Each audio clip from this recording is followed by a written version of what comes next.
Yeah, that's a really, really heartbreaking story. And I don't think it's as uncommon as we would be led to believe. Yeah, I think that we all hold on to a lot of self-guilt. And I interviewed somebody, James Early, and he had this analogy of being covered in mud, right? That our sin is like mud, and what we see is the mud-covered self. But Jesus's blood has washed all the mud off of us, and he sees the sparkling us that he had intended us to be.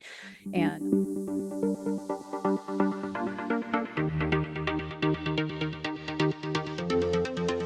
I'm thrilled you're here with us on The Christian Clinician, where we join faith with evidence based medicine to revitalize your health and renew your faith. Get ready for real and informative conversations with wellness experts and Christian scholars alike to gain a deeper understanding of our faith, explore our God given purpose, and discover how the strength of our relationship with God can impact our health here on earth. Welcome to another episode of The Christian Clinician. Today I have with me Dr. Kelly Pearson, someone I have known for quite a few years. So I'm excited to get to hear her story a little bit more. So Dr. Kelly Pearson Weary has been a chiropractic physician in Spokane for 40 years. She's in private practice full time with her husband, Dr. Dana Weary, and other specialists. In addition to their primary clinic, Kelly worked as the Gonzaga Bulldogs team chiropractor for the last 20 years, retiring just recently in 2020. She's the author of 8 Minutes to Ageless, helping her keep the message alive that aging well is a choice. Kelly has been actively involved in collaborative care with the medical community and has a passion for finding ways to put together teams from different disciplines to achieve what the patient needs. Dr. Pearson, I'm so excited to have you here. Thank you for being with me today. Well, thank you for having me. I love what you're doing. Oh, thank you. So I'm really excited to hear your story. You gave me just a little bit of a snippet before we press record. So would you just share a little bit about who you are and how you came to know Christ? Certainly. So, as a young child, I went to church because my family went to church, right? And we were raised Catholics, and I went to catechism and did all the perfunctory things. I was a driven young kid, so I paid attention as well as I could. But there was something about the oddness of Catholicism, even when I was a young kid, that kept me from um, engaging much past when I moved out of the house.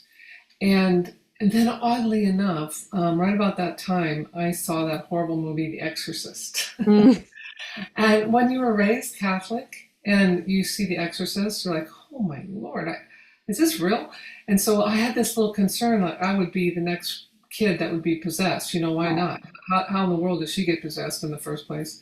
And so in that moment, when I was about 16, I decided to say that evil wasn't real.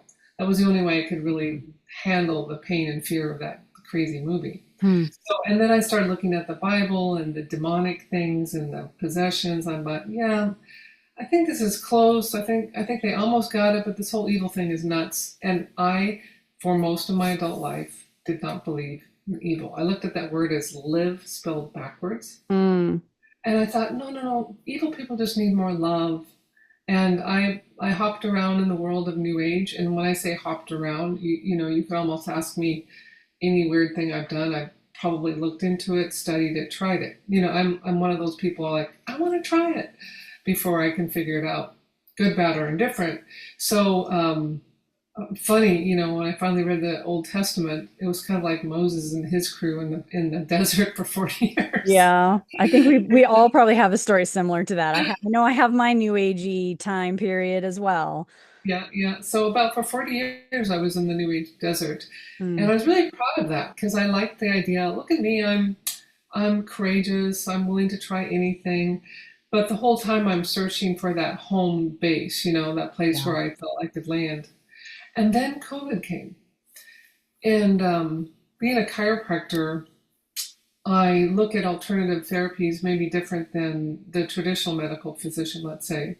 And I was being exposed to lots of different ideologies about how to manage COVID, how to treat it, and all these fabulous doctors were being taken offline. And I'm like, wait, they were so smart and they're helping people. Where'd they go?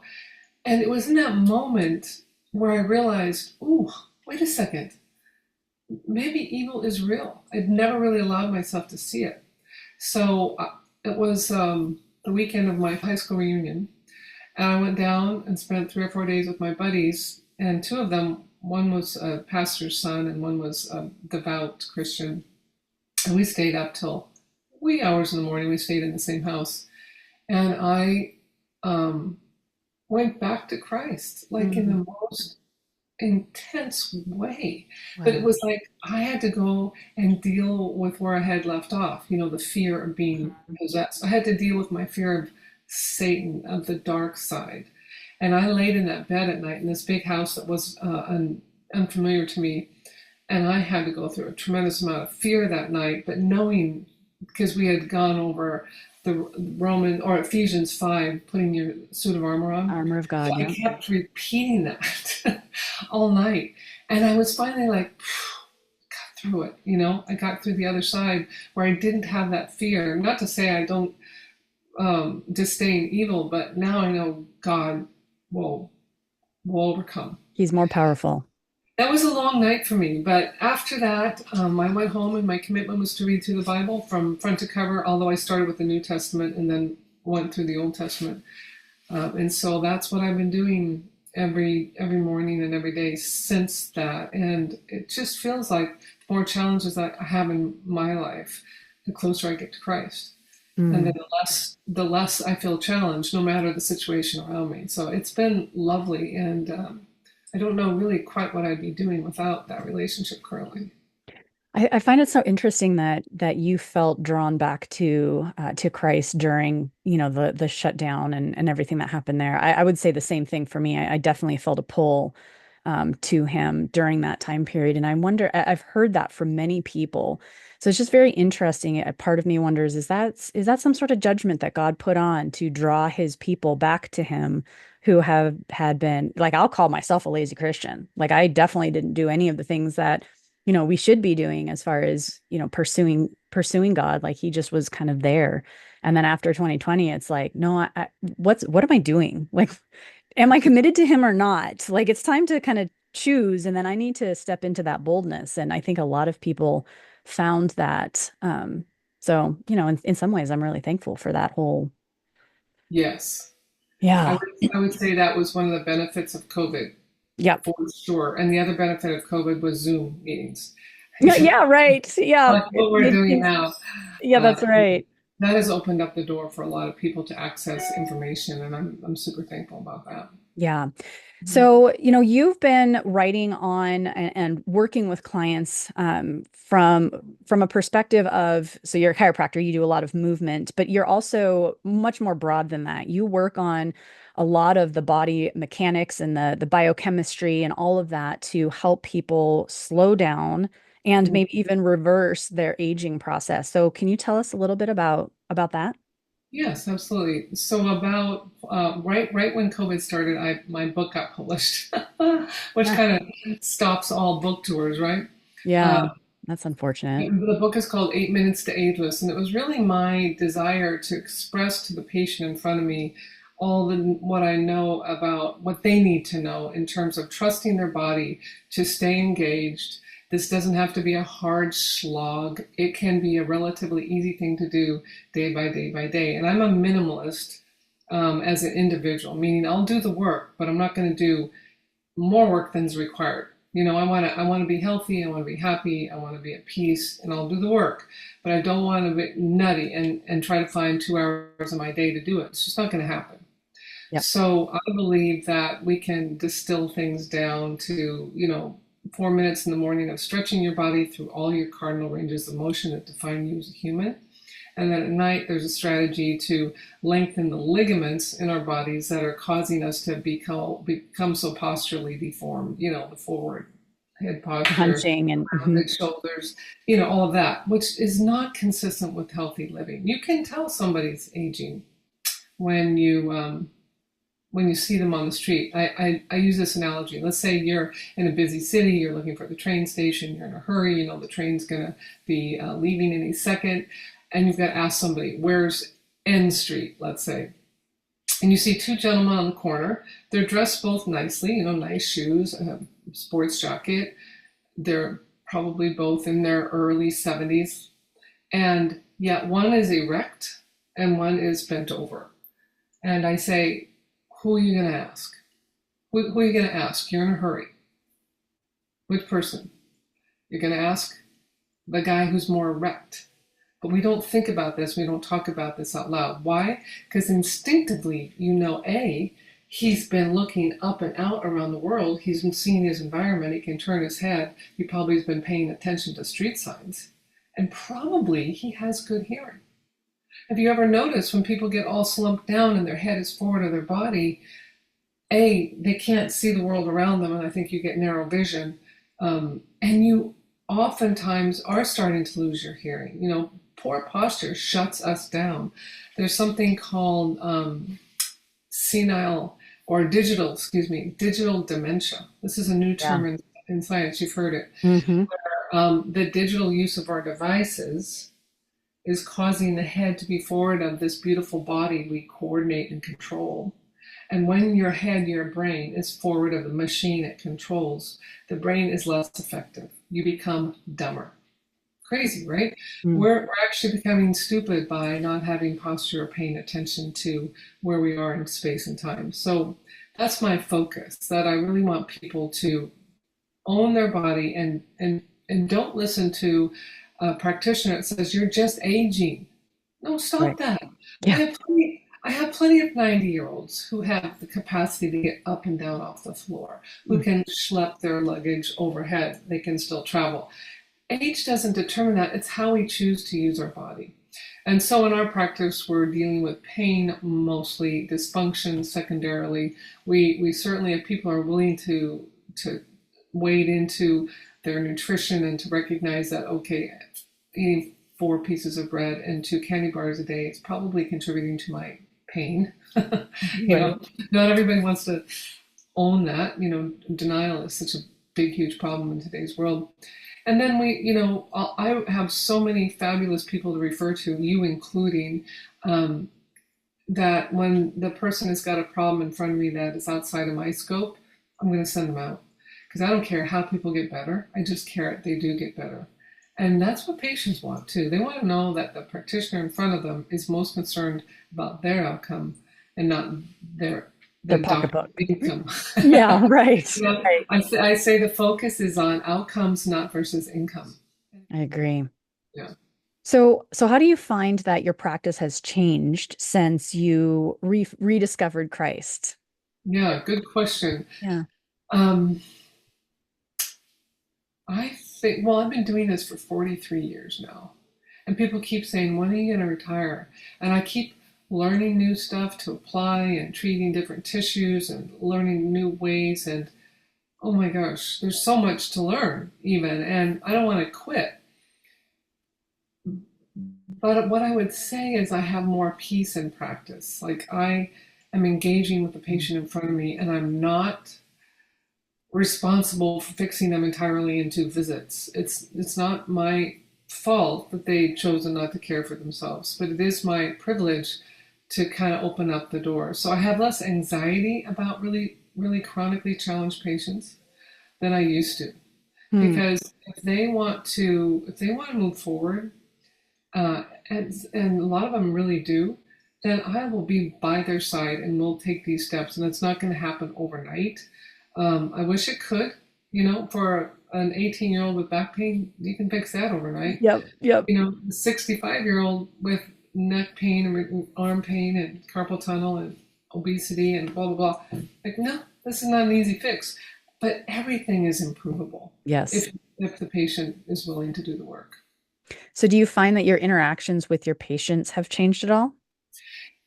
Yes, I'm far more willing to talk about my faith in Christ. And all those years, those previous 35 years, let's say, my new age patients considered me a new age girl. And it's funny, this necklace I'm wearing, my husband bought me and I've had attachment to it. But just last night, I decided this is going to be replaced by a crucifix. And I know that's going to put some people off. And I said to myself, well, c'est la vie. We have to show up somehow as Christians. And if somebody gets put off, then there will be an opportunity for them to question, what, I like her. I don't know why she would be so weird and be a Christian. It might engage a conversation. Yeah, I've actually absolutely. had a couple patients say, "Oh, you're one of those." Yeah. I said, "Well, Well, but I mean, we each have our own journey to him, right? And sometimes we take a very circuitous route to him, but yeah, it is, we have to go through those stages. God knows where we need to go in order to come back to him. We just have to be open. And yeah, so, I don't, it's obviously not something that I encourage necessarily. Like it would have saved me a lot of heartache if I had just stayed with him to begin with instead of doing some of my explorations but it yeah, brought me around to where I am now. And so I'm very thankful for the challenges that came about because I didn't find what I was looking for when I explored in other directions. yeah, So I think there's something to be said for that, and just to be that loving Christian ready to open people, open their arms to people who are maybe still in that journey, and then just being there to answer questions. And mhm, it's not our job to convert anybody. That's the Holy Spirit's job. We are just supposed to be there as, light and salt and make them thirsty for more about Jesus. So, that's a wonderful way to say it, Tanya. I've had a handful of patients who've been praying for me for years, and then mm, when I finally, spoke out that I had come back to Christ. They were like in tears. oh, that's amazing. And I said, "Well, thank you for praying for me, Yeah, I because know. I have no doubt that that contributed." So do you find yourself having more conversations with your patients around that? Do you advocate for having them kind of speak into what their religious beliefs are so that they can make that more a part of their age defying journey? Yes, most definitely. I will say. So, what's your relationship with? I'll start with a higher power, let's say, Hmm. and then their next word they use will help me with the next question I ask. And I have patients who have chronic pain, who are victims of their past, who are sad, who are regretting decisions they've made, and they can't forgive themselves. Mm. And I know that's the big reason why they're not recovering. And so I will say, man, self forgiveness is one thing, but being forgiven by God is a whole nother thing. Mm. And have you ever thought about that? I'll have conversations like that, and I will now, be so bold as to say, can I say a prayer for you? Can Mm. I pray with you? And that's bizarre for me. Like, oh, geez, really? But I do that when I feel led, and they're not big, long, drawn out prayers, but they're just short. Like, God, you know, please be with this person as they continue to make the right choices as she or he heads towards better health, because that's one of the blessings you provide all of us, is that capacity to recover. And sometimes they look at me like, "Oh boy," and sometimes they cry, and most of the time, you just want to hug after sharing that kind of thing.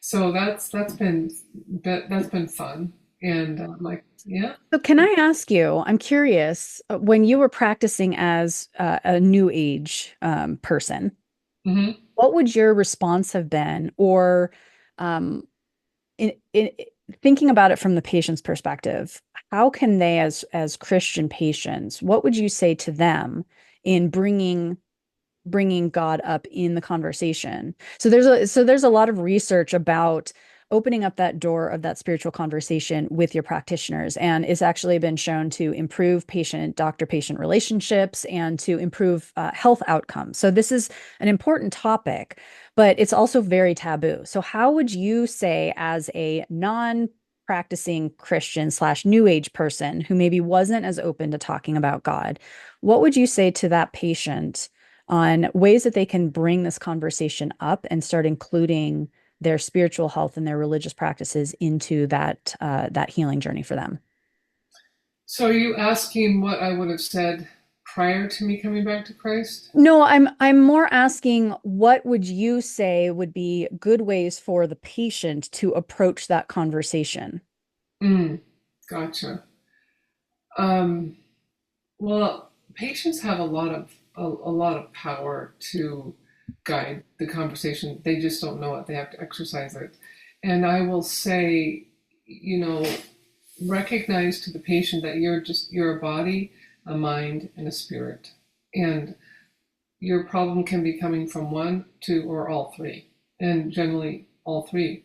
But if you're missing the spirit piece, however you define it, you've got to bring it on board because it will complete the process more readily. And don't be afraid to ask. Like sometimes we don't want to know am I causing my pain by being closed-minded or not allowing God to come into my life? I think that's important for patients to recognize that triad. And I have lots of experience with patients who are really keeping themselves from recovery because of their lack of forgiveness, because they don't believe a God could do that for them. Mm. There was a great book, and I cannot find it. It went out of publication called Hopetimism, and Optimism. it was written by an MD slash surgeon. He was actually an oncologist, and he talked about all these different vignettes of patients who he treated and did recover, and patients that he treated and did not recover. And he talked in particular this one instance where this woman had this cervical cancer, which in his mind's eye was super, super fixable, operable, we can handle this. And she kind of declined treatment and continued to decline treatment. And finally, he went to her house when she was really kind of moving along in the pathology of the cancer. And he said, why did you elect not to do the treatment? She said, because I'm not worthy. Mm. He said, why is that? And she said, because I had an affair and I deserve this cancer. Mm. So this is how I'm going to reckon with with my poor decision. And I can't tell my husband, so please don't ever tell him. Mm. But I'm going out this way. This is the only way I know how to forgive myself. Mm. And gosh, that kind of stuff breaks your heart. So his book was really, really wonderful in that regard. At that point, introducing Christ to someone who is that capacitor of forgiveness could have opened up a door for her. Yeah. Mm-hmm. Yeah. Yeah, that's a really, really heartbreaking story. And I don't think it's as uncommon as we would be led to believe. Yeah, I think that we all hold on to a lot of self-guilt. And I know for me, just having that freedom and understanding who I am in Christ and that He's forgiven me despite all of the things.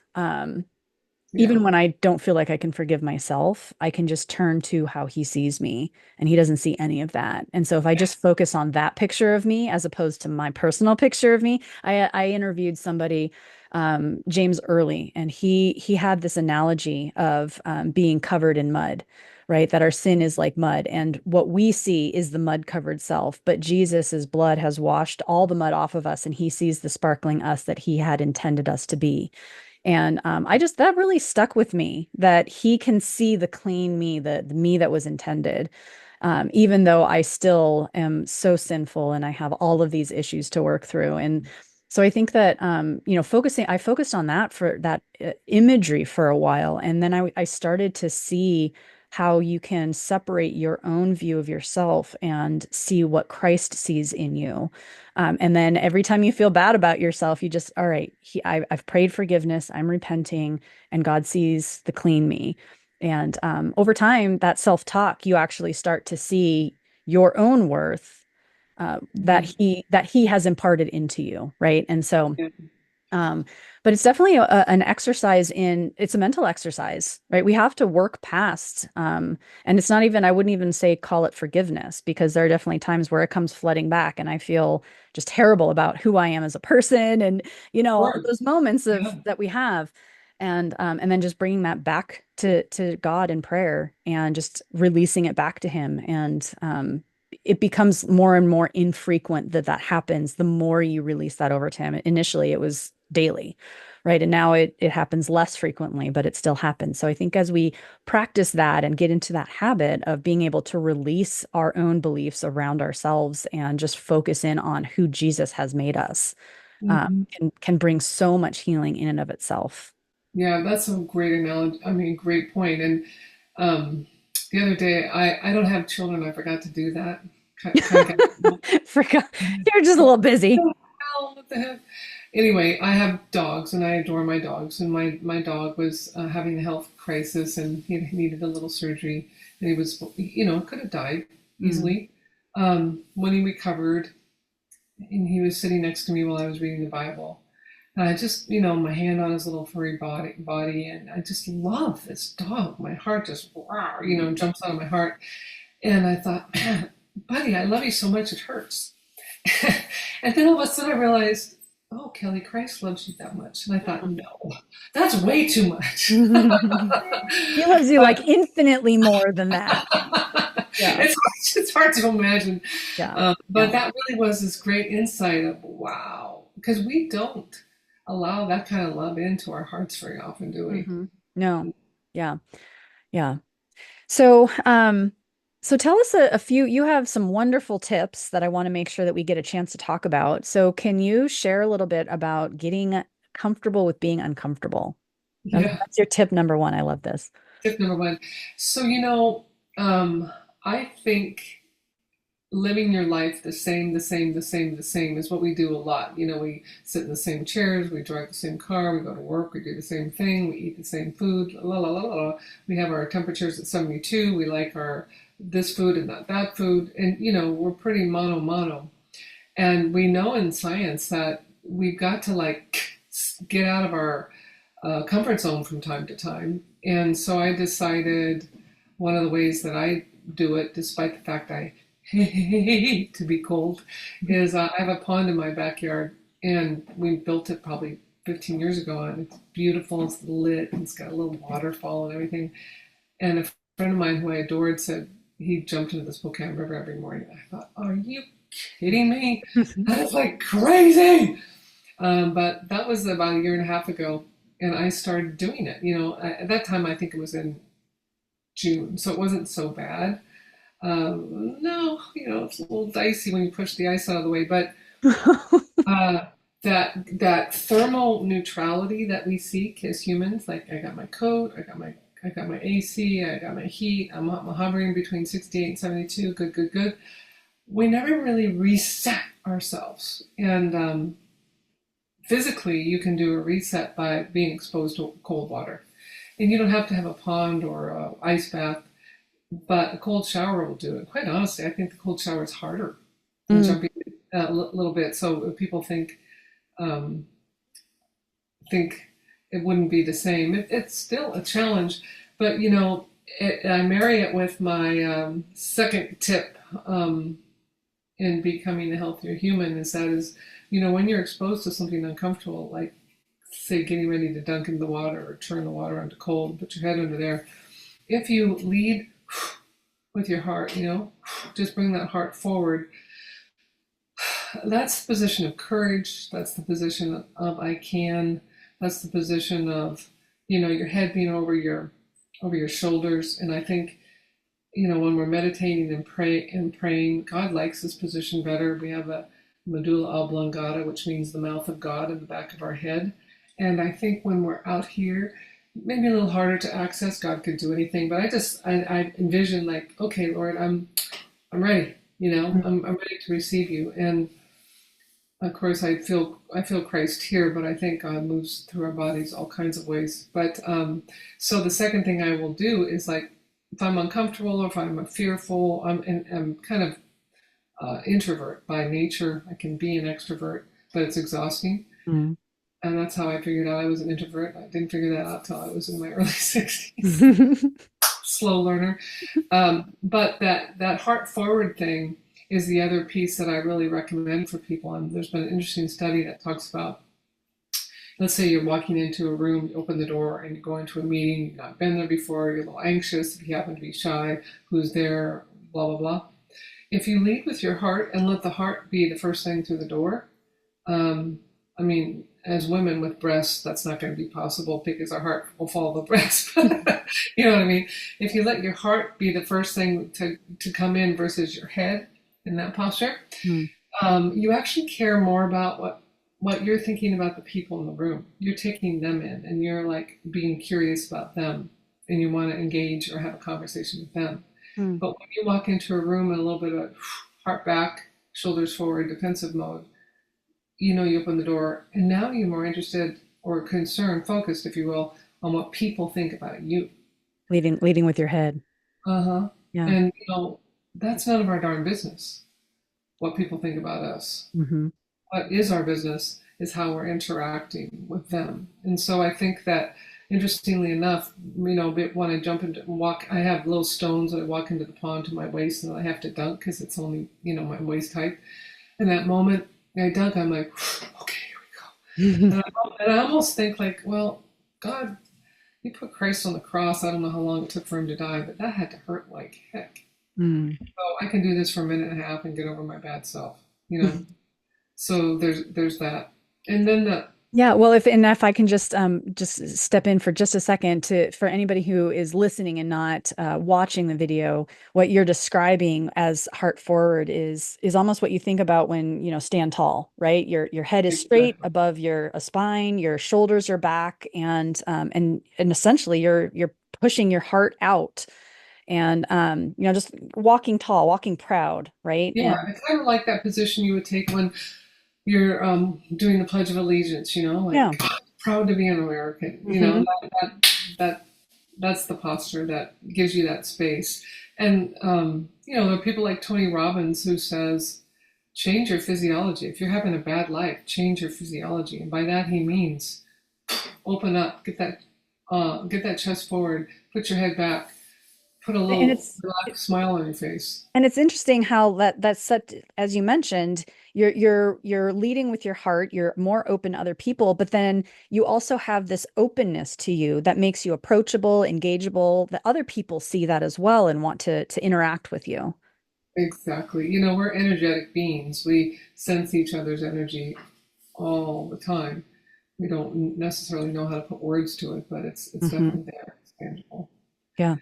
Yeah, and the other thing that I think people need to do is um, to be still Mm. for a few minutes every day, and preferably reading something spiritual or something bigger than you, however your entry point would be. I mean, for me, it's the Bible, but I always have a secondary spiritual book written by a Christian of some sort, whether it's about humility or courage or whatever. I like to have that little second backup, so it's a new material to me all the time.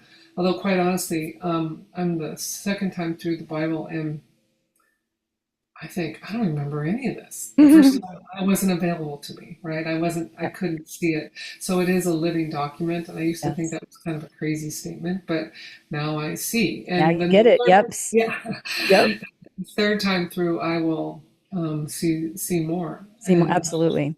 mhm, Yeah, my pastor likes to say that all the time. Every time he goes through to teach something, he learns more and more because he's in a different place in his life. So it speaks to him. The Holy Spirit speaks to him differently through the words on the page.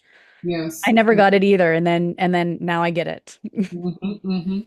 So if you're in denial that you even want to develop yourself as a human, I think that distinguishes or extinguishes itself when you have quiet time. Because I think um, if we're always busy, if we're always reading our texts, if we're always watching a video, if we're always on a webinar, if we're always on the phone, you don't have time to hear Mm. God speak to you. And um, that's sad because he's trying to get a hold of us on a regular basis. I had a funny thing happen when I left the church. I was looking for reasons why that was an okay thing to do, and I said, Jesus is a cool guy and all that, but um, I think there's a lot of ways to get to God. Is kind of where I was at the time, and then all of a sudden this big huge truck pulls out in front of me. This is in Los Angeles, and on the back of the truck it says Jesus Christ saves. Just And I looked at it like, oh, that's a coincidence, And now, if I were to have that happen, I'd go, thank you, God, Yeah, you know, right. thank you for making me less stupid. Yeah. Well, I So mean, and it's interesting. I think it was C.S. Lewis who said it, but I could be wrong. That the greatest trick that Satan ever played was making people think that he didn't exist, right? And you had mentioned at the very beginning how you just wanted to deny that evil was even a thing, and then also, hand in hand with that, if we don't acknowledge Satan exists, then we don't acknowledge the need for Christ, and so it just is interesting full circle that you mm, mentioned, how you just needed to, you didn't recognize some of the signs, but he's pursuing us always, right? We just have to be open to hearing that and seeing the things that he's doing. He speaks in that still small voice, and mm, he will speak louder and louder. And again, C.S. Lewis said that pain is God's way, like pain, trials, tribulation is God's way of getting our attention, right? And so he speaks louder and louder, but we don't necessarily like what comes when we don't hear that still small voice and obey it the first time around. yeah, absolutely. When I get a new body pain, let's say, I think, oh, good, I'm going to figure out how to heal this. I'm going to understand better for my patients. Thank you, Lord, for this pain. Oh, I see. I've got to add this approach or this technique or this tissue or this posture. And so I learned through my own body as well.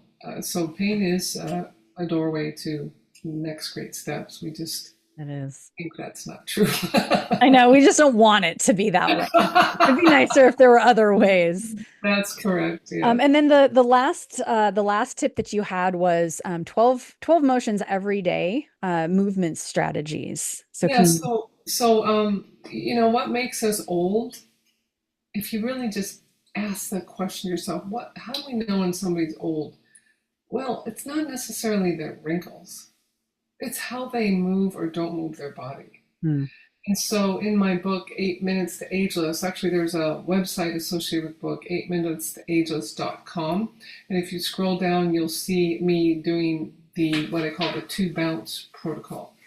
And I'm doing a type of stretching that 50 years ago was not supported, but now it actually is, where you go down a little bit and come up, and then you go down a little bit farther with an exhale, and you're not ever hurting yourself or going to pain. You're just kind of bouncing yourself to an open space. And I do this in 12 cardinal ranges of motion. So if you can lift your shoulder up and you can bring your knee to your chest, and you can rotate and bend over and lean back. If you can do all these things today, why would you not be able to do it tomorrow? Hmm. And well, unless you're in an accident and get hurt, then you've got to Right. stop and regroup and thank God for the downtime to listen and get treatment. See your naturopath, see your health coach, see your chiropractor, see your PT, your acupressurist, your MD. However you enter the health arena, you've got to take care of this body. You just don't want to let it rust out. Because people say to me all the time, oh, Kelly, getting old is so horrible. Hmm. No, it's not. It's the fact that you were never introduced to the correct choices, and it's never, ever too late. Never too late. It's never too Love late. that. Yeah. You may not ever be a gymnast, but I believe you can move yourself to greater range of motion, which means less pain, period. Yes. Which always means less pain. Yes. Yeah. So you mentioned your website, 8minutes to ageless.com, Yeah, and the book. that's a support for the book, and you can see the videos. Now, the book describes these things in more detail and the why behind it. Some of us don't care about that. Some of us just want to see how to do it. So So, that'll so work. you got both options out there. Yeah, yeah, exactly. Wonderful. And those are the best ways to find you? Yeah, and pearsonweary.com is my practice website. I have a lot of resources on there for general health parameters and videos for chronic neck pain or chronic low back pain, or videos on nutritional facts and how to make some good decisions. Wonderful. Well, Dr. Pearson, this has been a great conversation. Thank you so much for being here. And we hope to continue this conversation later.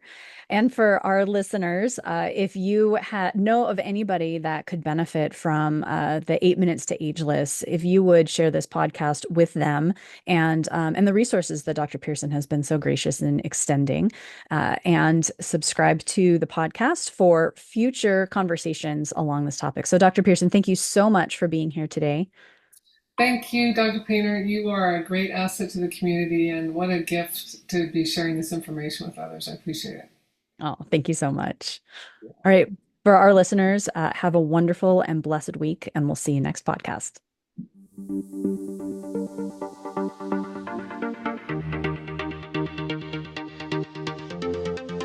Thank you for listening to our podcast.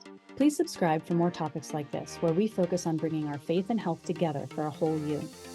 If you have questions around your health or your faith, including doubts and struggles with what you've been taught about God, we'd love to have you send us an email at support@psalmmedical.com.